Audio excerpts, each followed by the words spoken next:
components. Go through this together, and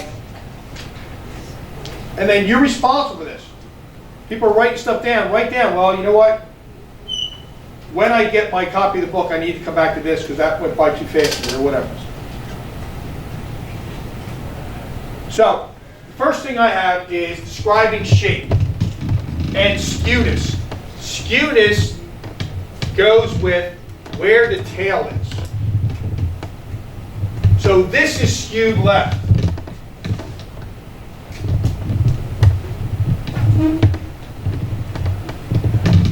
It means the data is to the other side.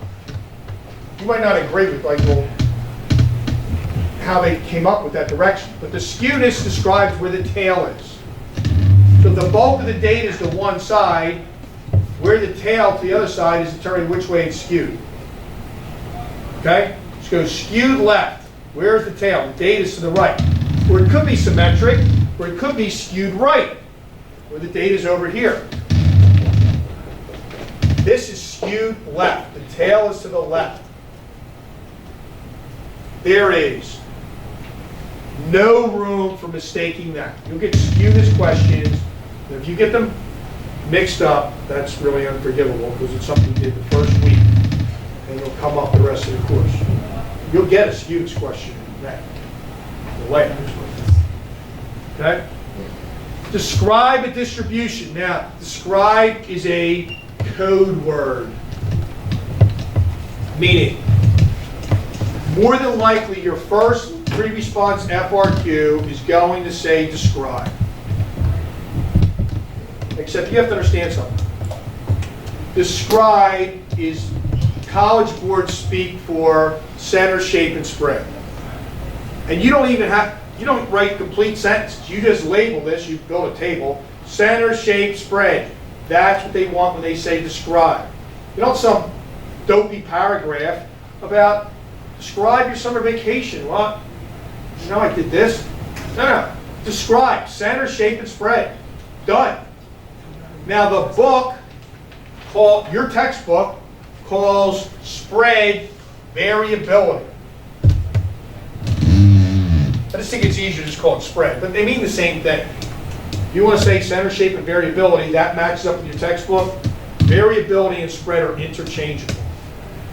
So, the center could be measured as X bar, which means what? What's X bar symbolic of?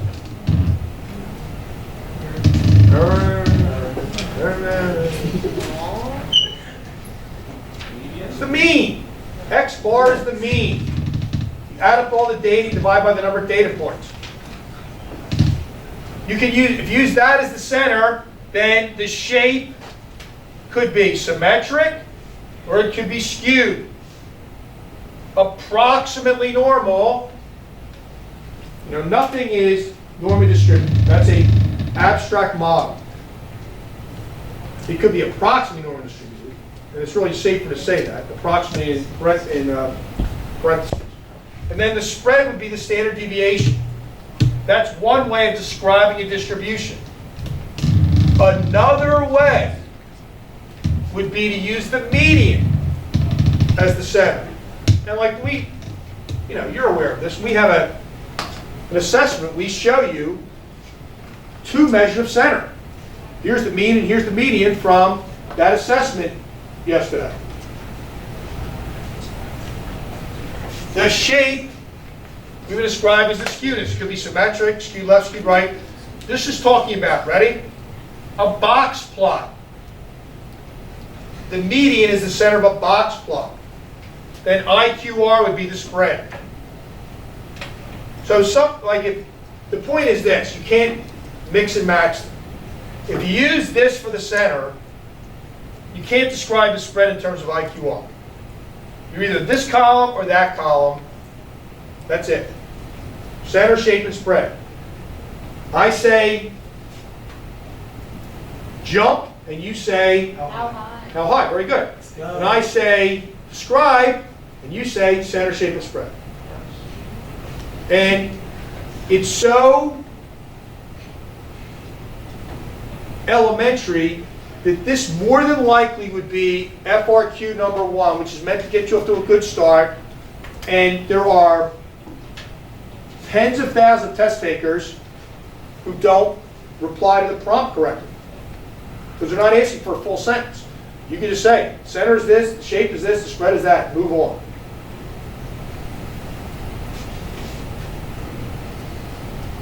In a stem plot, so I'm looking on page 37. Now on page 37 at the bottom, they actually give you a key you're not going to get. But the stem plot is a way of organizing data where to the left of that vertical line are the tens units and to the right are the units. So that way I can see you've got 68, 68, 68, 69, and then so forth. It's a way of organizing the data. Okay? But if you go to page 39, you got another stem plot. Except what's happening? You're going to the left and the right because you got two different sets of data and you're comparing them, like pre-score and post-score. So you got the first resting score is 68. Are we good? Which is taking the data from page 37. They just mirrored that over the center. And then the lowest post score is 86.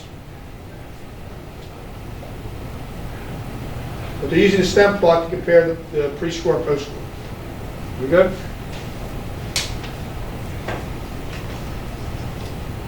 And then histograms, which they give you some directions on the calculator. We can do a histogram on the calculator. And there's some calculator key sequences in there.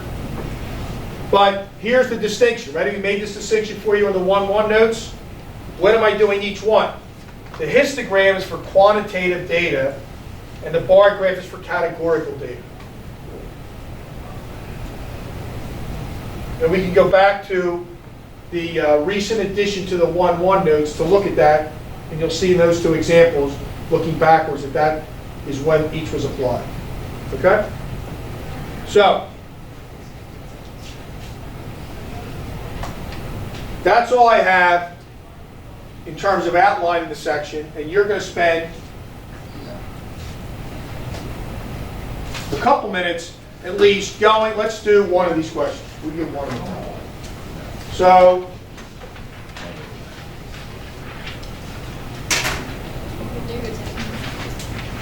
let's just do dot plot and then find out what proportion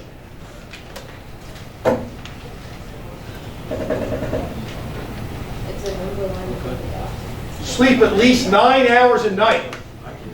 I would say that's probably pretty low. Or you're pretty low proportion. Well,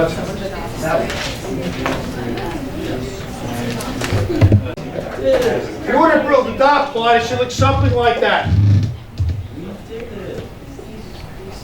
So you've got the independent axis would be hours of sleep.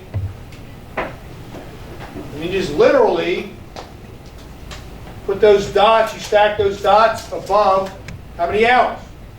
So what proportion got at least 9 hours of sleep?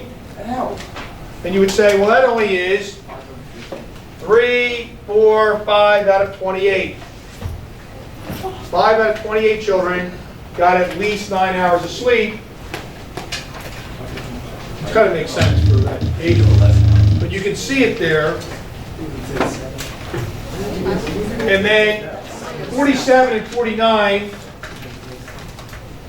I'll re-look at those to see if we need to deal with that on Monday before we do 1-3 alpha. But hopefully you will have those, your access to the book ready to go on Monday. That gives you the weekend to just focus on your calculus homework if you're also in calculus. I'm sure you have plenty of work.